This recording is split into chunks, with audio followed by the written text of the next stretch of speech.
There will be no peace until law catches up with these three notorious gang leaders, SHEHU SANI. Again, we heard of the killing that happened in Zamfara State. According to the report, about 13 policemen were killed by bandits in the area. The killing is tragic and unacceptable, but what can we do? Don't know what that means. The people wanted to do their job and protect their people with the police. Unfortunately, they died in the process. Reacting to this, SHEHU SANI said it is tragic and very bad for such to have happened. While speaking, he gave 3 conditions the law must meet before there would be peace in Nigeria. He said 3 people must be caught in Nigeria for there to be peace. The first band leader is Taraji. If he isn't caught, there would be no peace and more kidnapping would keep happening. The second is Karami and Dogogide. These 3 people are known already and they only need to be caught. One way or the other, they're responsible for a series of kidnappings that has been happening in Nigeria.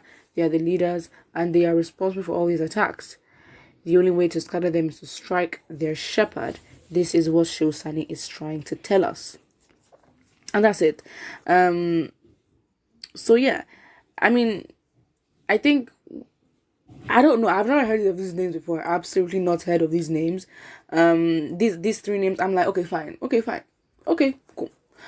So then we have a big lead, because if these are popular people that are known for these things, then why is this term unknown gunmen still used or still around or relevant in terms of reporting news like this?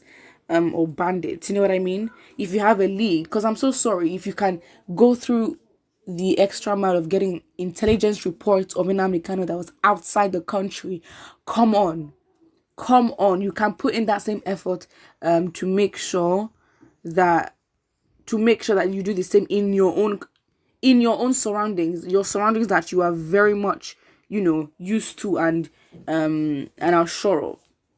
So it's a bit confusing. First comment here says they know them, they know their names and their locations. Just because of they are untouchable. It is only Nnamdi Kanu and Igboho that they can locate and arrest. They know them, they know their names and their locations just because of Are you trying to say sentiment and like closeness to them? Because that's so foolish. What do you mean by that? Oh no. Someone says the North know what they're doing. Honorable SHEHU SANI, I recommend you advise against the 3 notorious thugs who are well known to the federal government and the politicians. It means these criminals are above the law, but if the federal government is serious the president should give all the services for 8 hours and produce these 3 criminals dead or alive, so poor Nigerians may live. I'm so sorry. Yes, if the DSS can start, or the federal government can give orders to DSS to make sure that Igboho does not leave the country, I am very sure you can give DSS orders or orders to all security agents to look for these people and make sure it's a proper investigation, because it's a bit disrespectful. It's not a base, it's very disrespectful to Nigerians, the people that you're meant to be serving. Are you advising the useless government or the cows? They're the same thing. There's no either or. It's the same thing. Please SHEHU SANI, talk to your brothers El Rufai about this to know what the reactions are. He told Nigerians on national TV that those bandits and Boko Haram have no outstanding leaders, so I'm surprised you are mentioning these 2 men. That is it. I mean, again, El Rufai, my days. Let's not even get there. Like, we're talking, it's a lot. Honestly, it's a lot. I mean, all we have to do right now is to apply pressure to the government. But then if you don't apply pressure, and sometimes it's just like, Nigerians now have to do the groundwork. Nigerians now have to do the groundwork of basically trying to tell this government what to do, what they should do, and why they should do it. Because it's not like, are we the government? I mean, the Constitution is there. Doesn't mean that we might have agreed to the Constitution, but the Constitution is there, but then there's no consistency. Again, it's questionable. Just look at even the bandits boasting that the government knows their location, still yet nothing has been done. And then it lingers in a mind of Nigerian the idea or the unconfirmed rumor that that the government is sponsoring these attacks, that this government is part of it. And it's like, it's not far-fetched for you to think so, because it's like the government has proven that they can use the resources they have to pull things through together like they did for Nnamdi Kanu. So why can't they not do the same in this situation? And that's basically just it. it's like, we know you're boasting that not, I mean, you know the locations, but you choose just not to do it. So again, if Nigerians don't think that the government is sponsoring these attacks, you say conspiracy theories. But then, are they far-fetched? These people, the words are always political.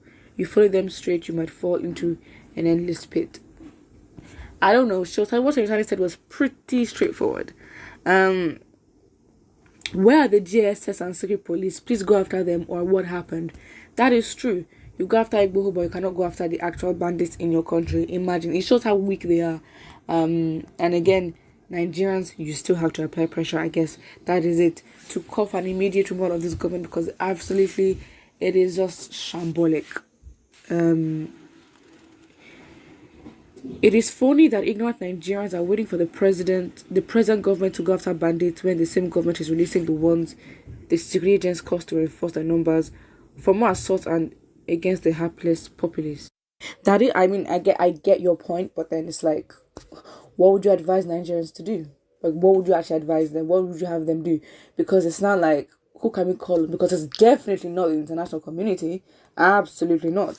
So like I said, there has to be like an internal clash, an internal boiling for us to sort ourselves out. And that may look different in different ways because of it can go different ways. But it's like, what would you then have Nigerians do? Because again, it is true. I mean, the government has proven to us countless of times, I don't know how many times it needs to be knocked into our heads, that the government, they don't care. They do not care. They don't care. So it's like, it's the hope that we have, and I guess it's a good thing about the population that we keep, in a way, still have hope, even though the past actions have proven that the hope should be there, but not in, it should not be applied to certain people that have hurt you. But it's still lingering, and it's sometimes it's impressive, and sometimes it just looks foolish, because it's like, this person has absolutely proven that they don't rate you, they don't respect you, especially when it's their job to do so and give you these rights. I not give you these rights, but use these rights, employ these rights, enforce the law. They themselves have to follow. They don't do that. So again, for you're now looking a bit crazy in the head, because it's like, are you very blind? But again, you can argue that reflects the love that the Nigerians have for the entity as Nigeria and for themselves, just because they do want Nigeria to be better, just not with these kind of people. So yeah, it is what it is. Put what you think about it, and do not forget to like and subscribe.